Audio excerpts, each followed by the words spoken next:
тақырыбыңызды осылай ұзын етіп әдемі етіп шығару үшін қалай шығаруға болады принтерден? Ең бірінші дизайн деген бөлімді, жоғары жақтан дизайн деген бөлімді таңдаймыз. Сосын мына жерде размер слайда дегенді таңдаймыз. Настроить размер слайдов дегенді басамыз. Осы жерден произвольный дегенді таңдаймыз.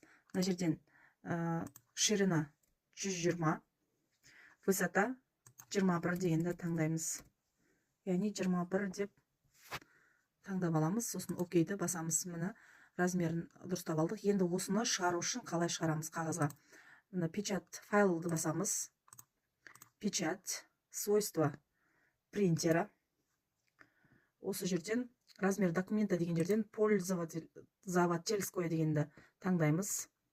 Мына жерде ширина бумага деген жерден 210 дегенді таңдаймыз, ол қала береді. Ал мына жерден 1200 дегенді таңдаймыз. Яғни длина бумаги дегенде 1200. Окейді басамыз.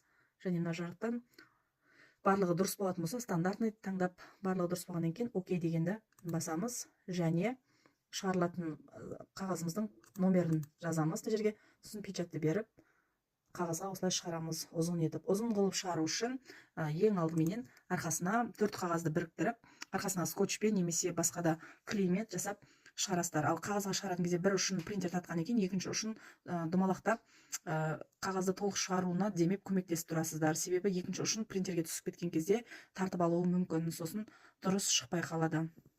Яғни осылай шығарсаңыздар болады.